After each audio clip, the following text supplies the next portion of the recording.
Olá, meus irmãos e irmãs de Ideal Espírita, vocês amigos e amigas que nos acompanham aqui na página Estação da Luz Espírita, muitíssimo obrigado mesmo pela sua companhia. A nossa página Estação da Luz Espírita não tem fins lucrativos, o objetivo é a divulgação da doutrina espírita. E é por isso que nós reunimos aqui esta sede de matérias espíritas para que possa atender às suas necessidades, estudo, lazer, pesquisa. Você encontra aqui na nossa página Estação da Luz Espírita os livros da codificação, obras suplementares, entrevistas, palestras e os programas da Web Rádio Estação da Luz de Natal e Web Rádio Cristo Consolador de São Paulo. Ou seja, um acervo que atenda às suas necessidades, sem fins lucrativos. O objetivo é a divulgação da doutrina espírita. E agora eu convido você para nos acompanhar na reprodução de mais esse trabalho imperdível. Muito obrigado mesmo pela sua companhia e vamos juntos.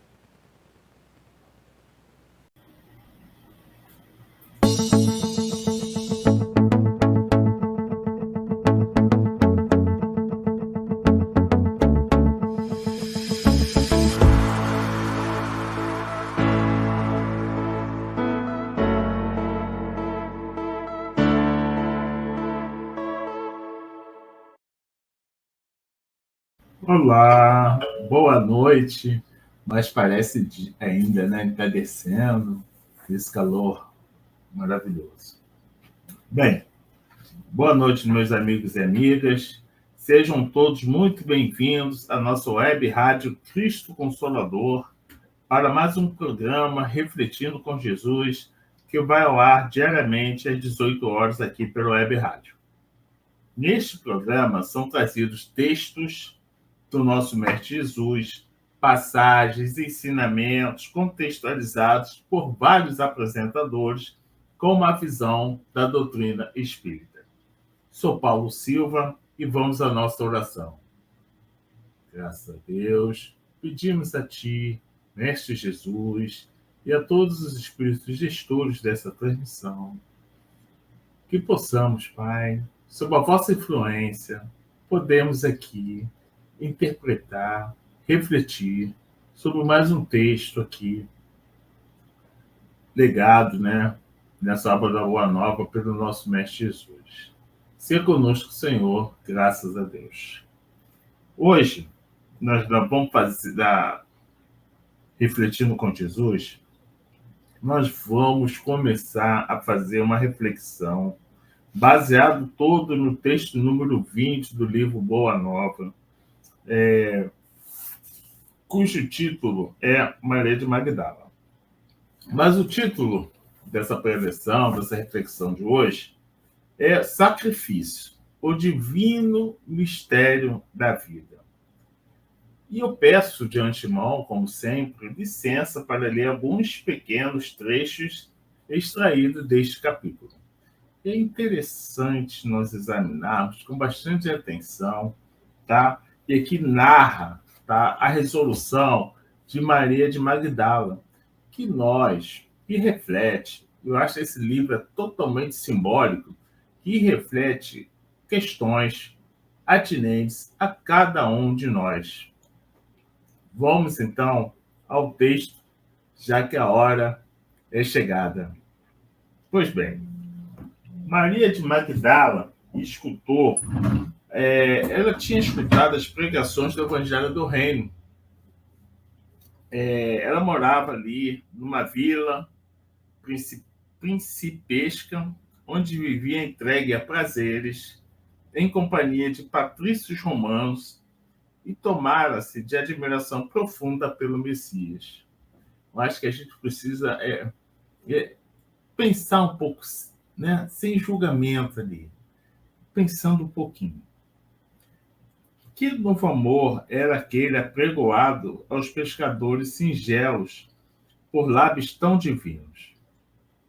E aí ele começa falando o seguinte: até ali caminhara ela, sobre as rosas rubras do desejo, embriagando-se com vinho de condenáveis alegrias.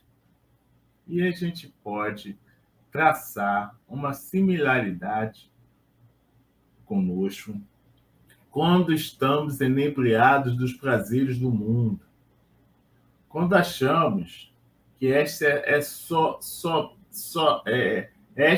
somente a única vida que, que temos, sem maiores considerações para com o próximo. Robertina, boa noite. Sem maiores considerações para com o próximo, acho que a gente começa aí a perceber. No entanto, seu coração estava sequioso e em desalento. Sua beleza lhe escravizara aos caprichos de mulher os mais ardentes admiradores, mas seu espírito tinha fome de amor. É quando nenhum prazer no mundo consegue nos consolar. É quando a gente começa a despertar lentamente, quando a gente ainda está inebriado com a matéria, inebriado com o nosso corpo, às vezes, que ainda não teve nenhuma doença séria, que a gente ainda, como espírito recém-reencarnado, ainda não para refletir sobre o mundo em que nós estamos. Então, sequiosos de prazeres fáceis, sequiosos de aventura, sentindo às vezes o nosso corpo perfeito, partimos no mundo, ignorando a tudo e a todos. Mas, no final das contas, nós vamos colher. Às vezes nós pensamos que vamos colher flores, mas, na verdade, colheremos pedras por nosso comportamento, às vezes errôneo, frente à vida. Pois bem, e às vezes nós somos tocados, e é isso que é interessante, desperta. Há dentro de nós forças que às vezes nós desconhecemos, em que, com o passar do tempo, com a consciência desabrochando, nós vamos sendo despertados. Mormente despertamos através da dor. Mas, por outro lado, podemos, então, quando a nossa alma começa a sentir aquelas palavras do infinito, o divino chamamento, aquilo que a gente pode nomear também como o nosso eu interno, como o nosso self mais interno, a gente começa a perceber que existem outras coisas, que existem mais coisas, existe ali do que a nossa vã filosofia possa imaginar. Então, a gente vai avançando aqui, a gente percebe, né, as facilidades da vida lhe traziam agora um tédio mortal ao espírito sensível. A gente costuma dizer, né, que a verdade aparece quando o espírito está pronto. E é lentamente, através das diversas reencarnações, que nós vamos sendo moídos pela dor, tangidos pelo sofrimento, e vai despertando dentro de nós algumas luzes incipientes. A gente escuta, parece que a gente escuta dentro da nossa alma e começa uma busca. E aqui, Madalena logrou, né, escutar as palavras do Cristo Jesus. Então, a gente percebe que os prazeres desse mundo já não ressoam mais dentro de nós. Às vezes não precisamos de nenhuma religião para isso. Às vezes, por outro lado, às vezes necessitamos, e nesse plano ainda necessitamos de esclarecimento, necessitamos ali da lembrança que jaz dentro de nós, já que todos nós somos portadores, nós somos a alma imortal que já reencarnou por diversas vezes neste plano. Bem, ela percebeu isso, ela foi procurar o Messias com muitas excitações.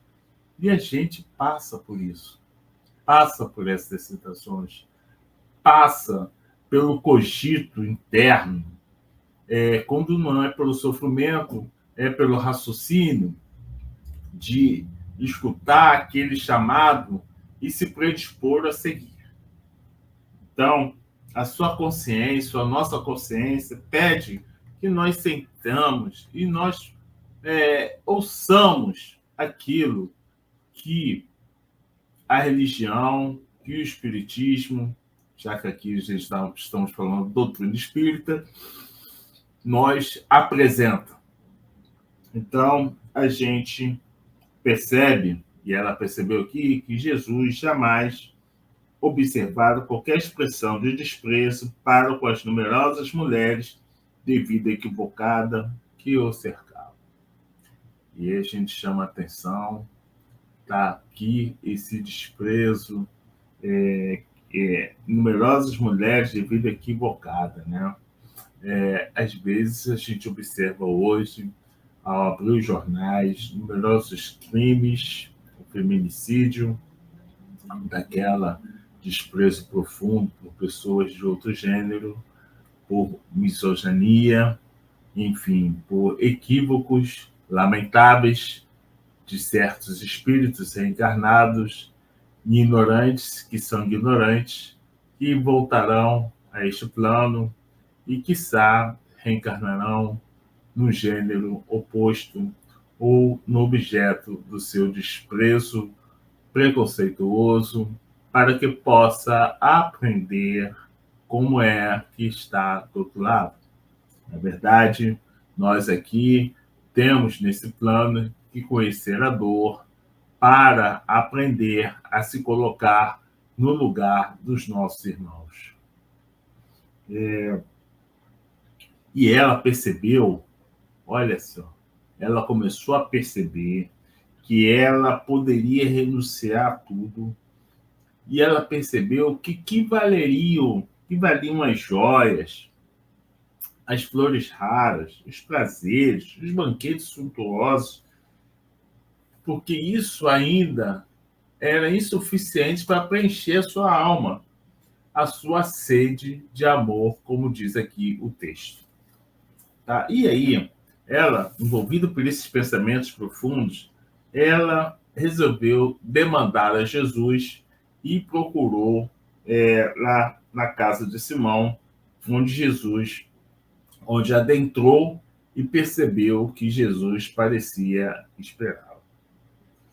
E aí sim, eu vou ler aqui essas palavras que que nós pensamos aqui. Olha só. Senhor, ouvi a sua palavra consoladora e venho ao vosso encontro. Tendes a clarividência do céu e podeis adivinhar como eu tenho vivido. Sou uma filha do pecado, todos me condenam. Entretanto, mestre, observai como tenho sede do verdadeiro amor. Minha existência, como todos os prazeres, tem sido estéril e amargurada. Gente, para eu chegar a determinada conclusão, o espírito ele tem que mergulhar dentro de si para perceber. Às vezes, olha, ela não precisou, naquela época, agora, naquela época que ela tomou a decisão, a dor que ela sentia era uma dor moral. Não era uma dor física. E a dor moral, ela é tão mais profunda do que a simples dor física. Então, ela ela se voltou para dentro de si. E é esse exercício... Oi, Célia, boa noite. E é esse exercício que nós precisamos fazer conosco mesmo. É olhar para dentro de nós, tentar extrair, entender a razão daquela lágrima secreta, a razão das nossas dores. E assim a gente começa a fertilizar o terreno onde a palavra divina vai semear, sem fazer esse trabalho de arado, esse trabalho de cavucar a terra, no caso, de cavucar as profundezas do eu, através de uma reflexão diária. Talvez não aproveitemos com plenamente a nossa oportunidade reencarnatória. Então, ela abre-se com Jesus e começa a escutar o que Jesus tem a lhe falar. Maria levanta os olhos para o céu e regozija-se no caminho, porque escutasse a boa nova do reino. Deus te abençoa as alegrias. E assim, mais ele pontua que ela escutou a boa nova no seu espírito. Ou melhor, em outras palavras, seu espírito escutou a boa nova. E acaso poderia pensar que alguém no mundo estivesse condenado ao pecado eterno? Nós viemos aqui de muitas religiões, oriundos de muitas seitas, que hoje, na presente encarnação, estamos ali militando e aprendendo na doutrina espírita. Mas nós precisamos pensar que somos seres milenares e que muitas verdades religiosas já escutamos, mas, sobretudo, muitas delas verdadeiras não fizeram pouso em nosso coração. Então, a gente vê, Jesus começa, eu acho muito interessante, né? Onde estão o amor do nosso Pai? Nunca viste a primavera dar flores sobre uma casa em ruínas? As ruínas são as criaturas humanas, porém, as flores são a esperança em Deus. Então, olha só que poético, né? Jesus fala para Maria Magdala que sobre os escombros das nossas desilusões, sobre o escombro dos nossos desassossego, porque para a gente se mover na nossa vida, nós não estamos confortáveis em determinada situação. Então, uma coisa que a gente pode desconfiar bastante é quando você está muito confortável em determinada situação, você precisa desconfiar, porque a vida, neste plano, é um eterno desassossego. E é esse desassossego que nos move paulatinamente em direção à perfeição. Então, ele fala, indaga, retruca. Sentes hoje esse novo sol a iluminar-te o destino? Caminhe agora sob a sua luz, porque o amor cobre a multidão dos pecados. E aí a gente precisa prestar atenção de quantos de nós sentem essas agulhadas da consciência, sente esses esclarecimentos que a gente poderá ser tema de outro assunto, porque nós estamos sempre em contato com todos os espíritos encarnados e encarnados, porque nós estamos imersos aqui no fluido universal.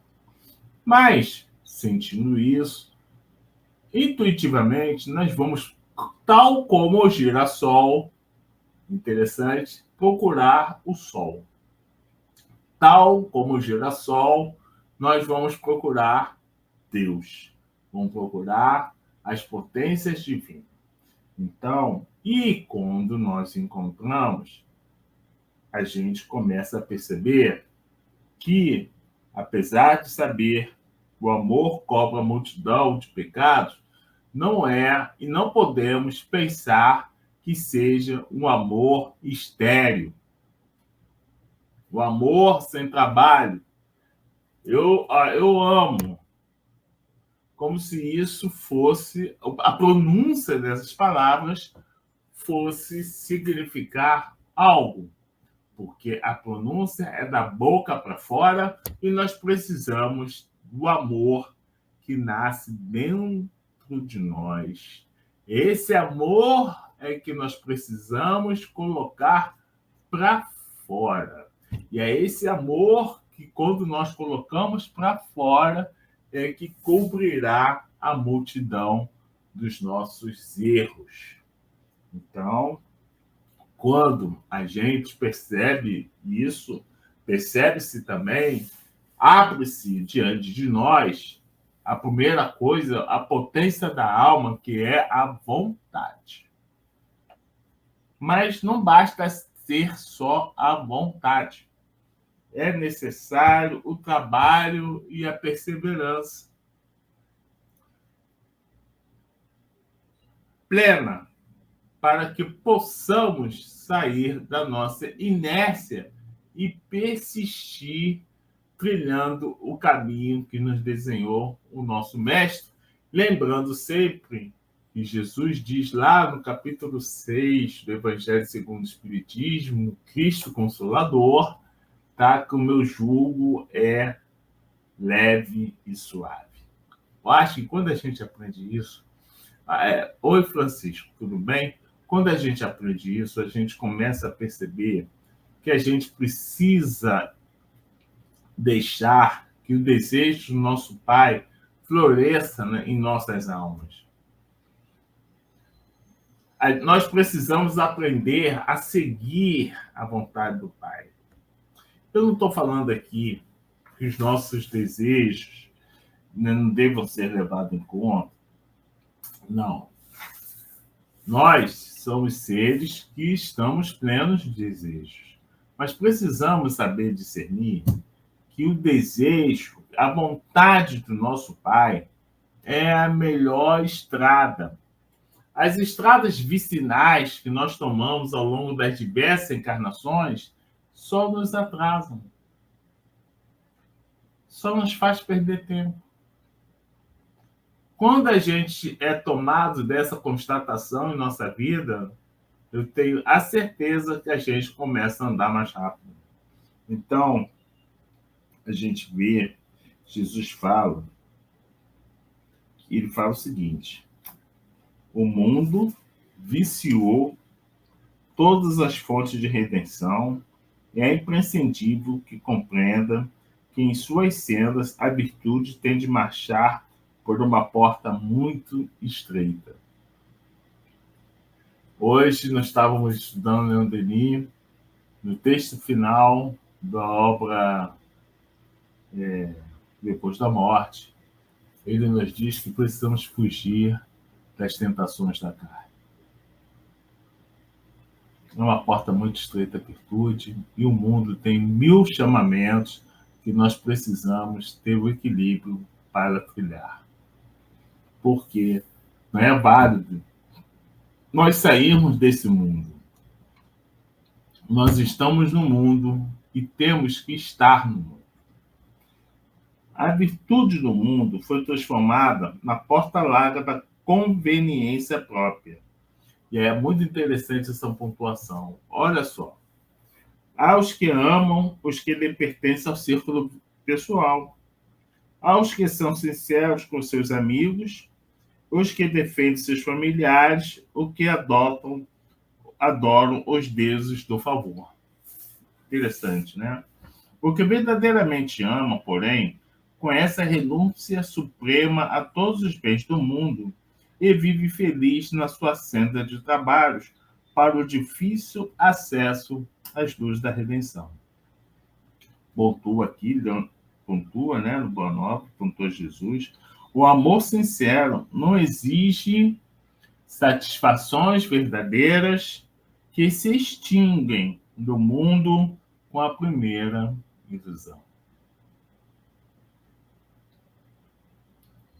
Trabalha sempre, sem amarguras, sem ambição, com os júbilos do sacrifício, e só o amor que renuncia sabe caminhar para a vida suprema. Então, aqui, ele começa a dar o norte para a gente, né? Porque às vezes a gente ama, muito amo, mas eu muito amo meu parente, eu muito amo daqueles da minha família. Eu não sei perdoar os meus inimigos, eu não sei caminhar junto com eles. Então, ele diz aqui, o amor sincero trabalha sempre, sem amargura, sem ambição, com júbilos do sacrifício. Somente o sacrifício contém o divino mistério da vida. Viver bem é saber imolar-se. Olha só. Vou repetir que é muito interessante para o nosso raciocínio. Viver bem é saber imolar-se. Toda a luz humana vem do coração experiente e brando dos que foram sacrificados. E assim, Jesus traça um paralelo entre aqueles que vencem a batalha, o guerreiro coberto de louros, que se estende a sua vitória sobre os cadáveres que julgam o chão, e o dos sacrificados, o silêncio daqueles sacrificados, para que se ouça no mundo a mensagem de Deus. Isso é muito interessante nós pontuarmos no mundo hoje conturbado por guerras, atrocidades de tudo quanto é lado. Na tua condição de mulher, já pensaste no que seria o mundo sem as mães exterminadas no silêncio e no sacrifício? Jesus pergunta a ela. Não são elas as cultivadoras do jardim da vida, onde os homens travam a batalha? Muitas vezes o campo enflorescido se cobre de lama e sangue. Entretanto, na sua tarefa silenciosa, os corações maternais não desesperam e reedificam o jardim da vida, imitando a providência divina que espalha sobre um cemitério os lírios perfumados de seu amor. Então, a gente precisa entender, e ela entende literalmente, não simbolicamente, tanto é que ela fala assim, desgraçada de mim, Senhor, que não poderei ser mãe. Então, Jesus lhe diz o seguinte, qual das mães será maior aos olhos de Deus? A que se devotou somente aos filhos da sua carne, ou a que se consagrou pelo Espírito aos filhos de outras mães? E assim, Jesus já começa a pontuar o sublime sacrifício, né? E ela, no arropo de razão, tal como Paulo sobre o céu, quando recebeu aquela mensagem no caminho de Damasco, ela fala assim, Senhor, doravante renunciarei a todos os prazeres transitórios do mundo para adquirir o amor celestial que me ensinaste. E assim, a gente aqui já vai pontuando o encerramento. Continuaremos no próximo mês a extrair deste texto as flores que estão aí inculcadas. Mas nós precisamos perceber que não existe prazer sem mácula e que o melhor prazer é aquele em que temos a consciência tranquila, sem prejudicar nenhum irmão pelo caminho. E o maior prazer, acima deste que eu estou falando, é o sacrifício pessoal. Ser o sol nas almas que te cercam. Ser as flores da esperança no coração de cada pessoa que lhe acerca e que lhe toca e que você vê. Seja esse despertar da consciência, seja esse orvalho de luminosidade que toca o coração do outro através do seu exemplo.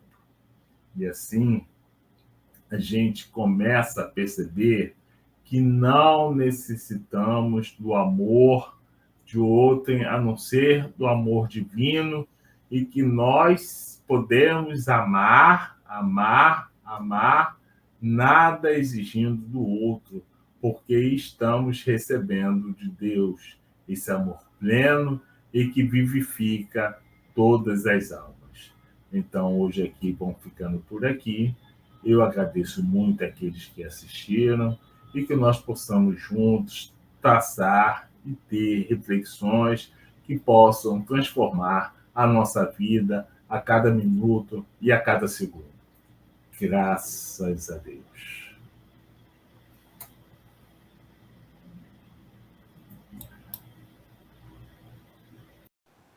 Chegamos ao final da nossa atividade. Muitíssimo obrigado mesmo pela sua companhia e espero você no próximo evento.